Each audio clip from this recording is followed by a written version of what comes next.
যতক্ষণ পর্যন্ত আমরা জীবন না দেব, মারা না যাব, শহীদ না হব, ততদিন পর্যন্ত রাস্তার থেকে আমরা উঠবো না ইনশাআল্লাহ। আমাদের খাজনা, ট্যাক্স, ভ্যাটের পয়সা দিয়ে যে অস্ত্র আমরা তাদের হাতে আমাদের নিরাপত্তার জন্য তুলে দিয়েছিলাম, আজকে সেই অস্ত্র আমাদের বুকের মধ্যে তারাই বৃদ্ধি করতেছে। আমরা এখানে কেন সমবেত হয়েছি আপনি ইতিমধ্যে জেনেছেন।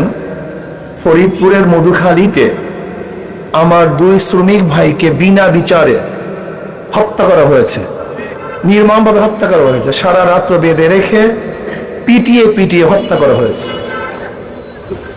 অনেক লোককে আহত করা হয়েছে। আজকে অনেকদিন হয়ে গেল,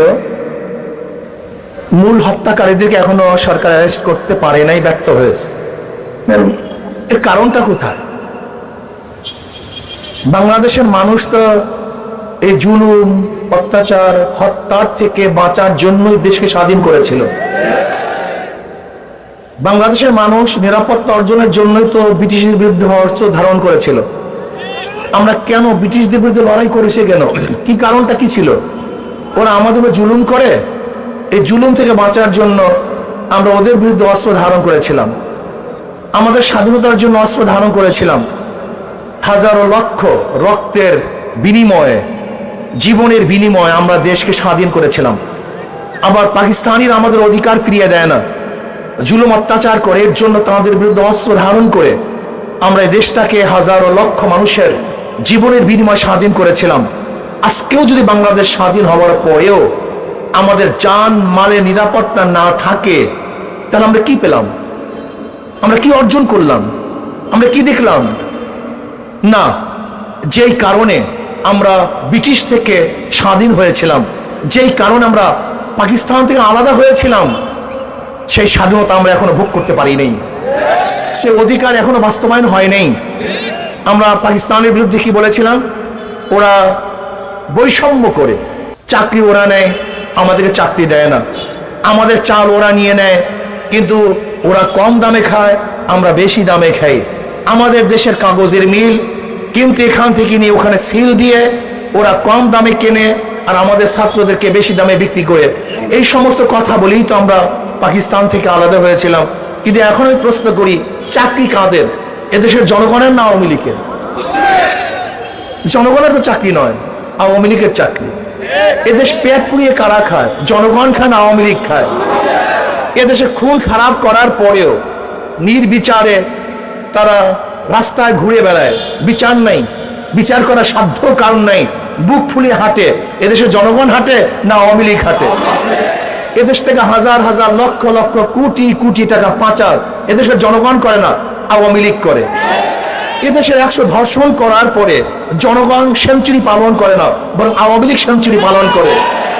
এদেশের স্বামীকে বেঁধে রেখে স্বামীর সামনে স্ত্রীকে জনগণ ধর্ষণ করে না, আওয়ামী লীগ ধর্ষণ করে।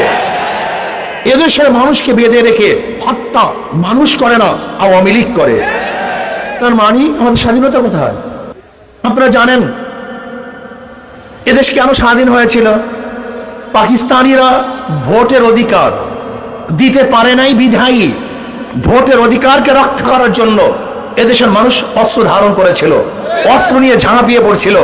আজকে আমি আওয়ামী লীগ সরকারকে বলি, পাকিস্তানের বিরুদ্ধে যেরকম মানুষ ভোটের অধিকারকে রক্ষা করার জন্য অস্ত্র ধারণ করেছিল, ঝাঁপিয়ে পড়ছিল, আজকে আপনি ভোটের অধিকার দিতে ব্যর্থ হয়েছেন, ভোটের অধিকার দিতে ব্যর্থ হয়েছেন।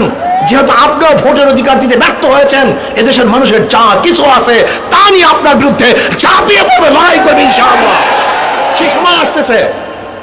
আজকে আমরা কি দেখেছি? উগ্রবাদী হিন্দুরা এদেশের সাম্প্রদায়িক সম্প্রীতি নষ্ট করার জন্য চক্রান্ত করতেছে। আমি মনে করি এটাও মুদি ম্যাজিকের একটা অংশ বিশেষ। মুদি ম্যাজিক কি দেখাতে চেয়েছিল?